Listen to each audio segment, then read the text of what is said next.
अस्सलाम वालेकुम पाकिस्तानियों। आज बहुत ही इंटरेस्टिंग टॉपिक लेके मैं आप लोगों के सामने आया हूँ। मुझे बहुत सारे लोग मैसेज और कॉल्स करते हैं, मेरे जानने वाले, मेरे दोस्त, और बहुत सारे लोग मुझे यूट्यूब पे मैसेज कर रहे हैं कि जी आजकल एक नया प्रोडक्ट आया हुआ है सोलर के अंदर, जिसके अंदर बैटरी और इन्वर्टर इकट्ठे इंस्टॉल हुए हैं और वो एक ही हाइब्रिड सा सिस्टम है। एक्सपोर्ट भी करता है, इंपोर्ट भी करता है, सोलर भी बनाता है, साथ बैटरी भी अटैच्ड है। आज इसके ऊपर बात करेंगे, डिस्कशन करेंगे, क्या ये लेना चाहिए कि क्या नहीं लेना चाहिए, क्या ये एक आम यूज़र के लिए फ़ायदेमंद है या नहीं है, और अगर इसको इकट्ठा करने का कोई बेनिफिट है या इसको अलग-अलग रखने में ज़्यादा बेनिफिट है। देखिए पाकिस्तानियों, आपने बहुत सारी कंपनियों ने एक बॉक्स निकाल दिया है जिसके अंदर इन्वर्टर और बैटरी साथ इंस्टॉल्ड है। एक हाइब्रिड इन्वर्टर साथ उन्होंने इंस्टॉल किया है, साथ 5 किलोवाट या 10 किलोवाट या 15 किलोवाट की एक बैटरी इंस्टॉल की।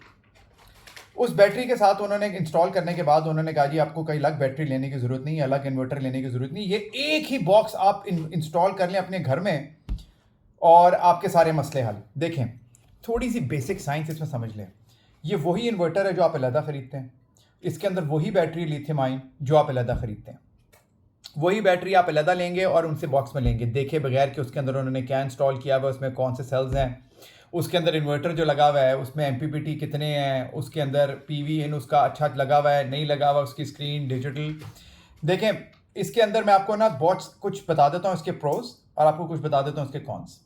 कोई ऐसी जगह, कोई ऐसी कोना जिसके अंदर आपके पास इंस्टॉलेशन की जगह नहीं है, वहाँ पे तो आप ये ले लें। लेकिन ऑन द अदर साइड ये ज़्यादा एक्सपेंसिव यूनिट बनेगा। आपके लिए बेहतर ये है कि आप अपनी मर्जी का best of the best inverter खरीदें। देखिए, मार्केटिंग गिमिक्स के अंदर ना आया करें लोग, और लोग लेना भी शुरू कर देते हैं। ये कंपनीज आती हैं, अपना प्रोडक्ट बेचती हैं जिसमें उनको ज़्यादा प्रॉफिट होता है। मुझे आप बताएं, एक अलग इन्वर्टर लगने में दीवार पे, साथ उसके नीचे बैटरी अटैच करने में हमें क्या प्रॉब्लम हो सकती है? फॉर एग्जाम्पल, इन फ्यूचर आपके इन्वर्टर में मसला आता है, क्या आप वो पूरा का पूरा बैटरी प्लस इन्वर्टर पूरी की पूरी चीज़ उठा के वापस भेजेंगे कि जी हमारे इसमें खराबी आई हुई है, इसको हमने ठीक करना है? तो ज़ाहिर है, अब इन्वर्टर ख़राब होगा तो बैटरी भी साथ जाएगी, और अगर बैटरी में कोई मसला आता है तो इन्वर्टर साथ जाएगा। What's the point? मुझे तो अभी तक इसका कोई फ़ायदा नज़र ही नहीं आया। दूसरी बात, कल को आपका लोड बढ़ जाता है, आप एक्सटेंशन करना चाहते हैं, कैसे करेंगे उसमें? कल को आपने बैटरी बैकअप बढ़ाना है, उसके साथ एक और बैटरी अटैच करनी है, कैसे करेंगे?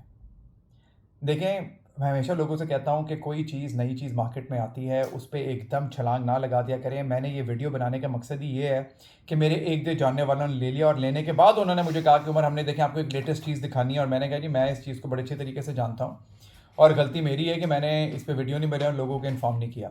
देखिए, मार्केट रिसर्च करके you go and buy the best inverter available. Battery अपनी रिसर्च करके buy the best battery available. Best sales किस में है, लाइफ साइकिल किसके ज़्यादा है, डीओडी किसका ज़्यादा अच्छा है, अपनी रिसर्च करें, अपनी बैटरी मनपसंद की लें, प्राइस देखें, और कल को आपने ऐसी बैटरी लेनी है, जो ऐसा इन्वर्टर लेना है जिसके पीछे कंपनी खड़ी हो, जिसका बैकअप हो, और कल को आप एक्सटेंशन कर सकें, उस इन्वर्टर के साथ एक पैरेलल एक और इन्वर्टर लग सके, उस बैटरी के साथ पैरेलल एक और बैटरी लग सके। देखें, आगे फ्यूचर लिथियम आयन बैटरी का ही है या आपके हाइब्रिड इन्वर्टर्स का है। लिथियम आयन बैटरीज जब तक चल रही हैं आप इनको चलाएं, आगे वैसे फ्यूचर तो सोडियम आयन बैटरीज का आ जाएगा इंशाल्लाह, और बहुत जल्द आ रही है, जिसमें मैंने एक वीडियो भी की थी, जिसमें कैटल कंपनी है चाइना की, जिसने मैस प्रोडक्शन शुरू कर दी, और सोडियम बैटरीज पहले से ज़्यादा लिथियम से ऑलमोस्ट हाफ प्राइस होनी चाहिए, और इनकी कैपेसिटी भी उनसे बड़ी आएंगी। लेकिन सोडियम आयन का सिर्फ एक प्रॉब्लम है, विच इज़ वेट, जो कि घर सोलर सिस्टम के लिए कोई प्रॉब्लम नहीं है। इस वजह से ईवीज के अंदर आज तक सोडियम बैटरीज नहीं आई, क्योंकि दे आर वेरी हैवी।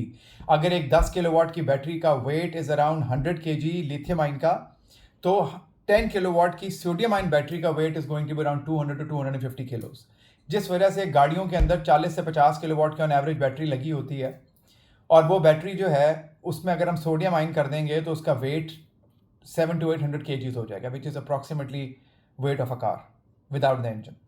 तो जिस वजह से सोडियम बैटरीज गाड़ियों में तो मुझे नहीं नज़र आ रहा अभी आती हुई, दूर दूर तक ईवीज में लिथियम आयन ही रहेंगी, मगर घरों के सोलर सिस्टम के लिए you can easily install sodium ion on the ground floor. इसका बैकअप भी अच्छा है, इसके वर्किंग आवर्स भी अच्छे हैं, ये लो टेम्परेचर भी ज़्यादा अच्छा काम करती है, ये हाई टेम्परेचर भी ज़्यादा अच्छा काम करती है, और सबसे इंपॉर्टेंट चीज़, लिथियम आयन बैटरी का सबसे बड़ा जो एक मसला है, that is to catch fire, इसको आग लग जाती है। लेकिन अब बहुत अच्छी बैटरीज आ रही हैं, उसके अंदर फायर अलार्म सिस्टम्स भी आ रहे हैं, उनके अंदर एक्सटिंग्विशर्स भी आ रहे हैं, जो कि अच्छी बैटरी है, नहीं लगती, मगर एक छोटी परसेंटेज है आउट ऑफ 100 कि इसमें आग लग सकती है। सोडियम आयन में अल्हम्दुलिल्लाह वो भी बहुत माइनर चांस रह गया है, जो कि ह्यूमनली पॉसिबल मुझे नहीं लगता कि नमक को कैसे जलाएंगे आप, जिस वजह से सोडियम आयन सेफर भी ज़्यादा है। इसलिए बैक टू द टॉपिक, अब आप लोगों ने करना ये कि जब भी हाइब्रिड इन्वर्टर लेना है, बेशक 5 किलोवाट लें, 6 किलोवाट लें, 8 किलोवाट लें, अपनी मर्जी से बेहतरीन कंपनी का देखकर अपनी मर्जी से लें और सस्ता मिलेगा। जो इन्वर्टर्स जो कि बैटरी और इन्वर्टर और बैटरी इकट्ठे इंस्टॉल्ड हैं, वो आपको महंगे भी पड़ते हैं। उसका पॉइंट हमें समझ नहीं आता, मुझे अभी तक समझ नहीं आ रहा कि इसका हमें फ़ायदा क्या है कि जी इसी के अंदर इन्वर्टर भी है, इसी के अंदर बैटरी भी है, उसको मूव करना, लगाना, इंस्टॉल करना इज़ अ हैसल, कल को उसकी एक्सटेंशन इज़ अ प्रॉब्लम। दोस्तों, आप लोगों ने इस तरह की चीज़ नहीं ख़रीदनी। आप लोग अपनी रिसर्च करके बेहतरीन से बेहतरीन इन्वर्टर लें और बैटरी लें, ताकि कल को एक चीज़ भी ख़राब होती है, यू कैन ईजिली रिप्लेस और एक्सटेंड द कैपेसिटी। वरना आप जो बड़ा यूनिट लगेगा उसके साथ वो कहेंगे एक और बड़ा यूनिट लगा लें पूरा, वो हमें पॉइंट समझ नहीं आता। और वो इतनी कोई, मैंने देखा है कोई बड़ी कंपनीज अभी तक इसके अंदर नहीं आई है। इस काम के अंदर छोटी मोटी 2-3 कंपनियां हैं, मैं उनका नाम नहीं लेना चाहता। I don't want to defame any company. मैं सिर्फ आवाम का फ़ायदा चाहता हूँ, इसलिए आवाम तक मैं अपनी आवाज़ पहुँचा रहा हूँ कि आपने ऐसा कोई सिस्टम नहीं ख़रीदना। अपनी पीवी ख़रीदें, पीवी लगाएं, और हमेशा बताता हूँ, दोबारा बता रहा हूँ, गो ऑफ ग्रिड। आपने अपनी बैटरीज हाइब्रिड्स लगा के you have to go off grid. Net billing कराने की ज़रूरत अब आप लोगों को नहीं है, क्योंकि नेट बिलिंग के अंदर आप लोग के चार्जेस जो आप लोग को वो पैसे दे रहे हैं पर यूनिट, वो बहुत थोड़े हैं। उसकी आरओआई बिल्कुल बकवास और बेकार होगी। तो जो पैसे आपने नेट बिलिंग पे ज़ाया करने हैं, मीटर लगवाने पे, रिश्वत देने पे, और जो भी आपका केस सिनेरियो है, जिस इलाके में भी आप रहते हैं, वो पैसे आप बैटरी में इन्वेस्ट करें।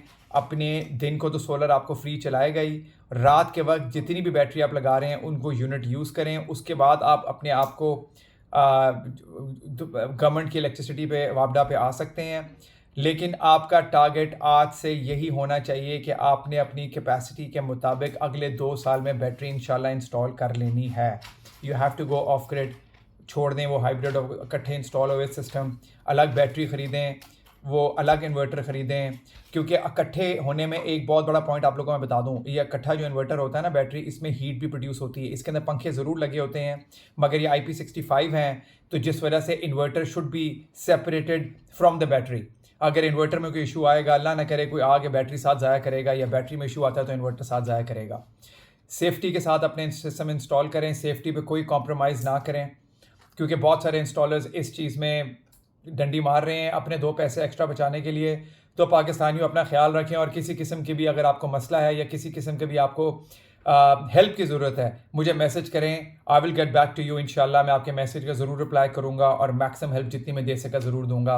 अपना ख्याल रखिएगा। उमर स्पीक्स को अपनी दुआओं में याद रखिएगा, और please do like and subscribe. Signing out, Umar. अल्लाह हाफ़िज़।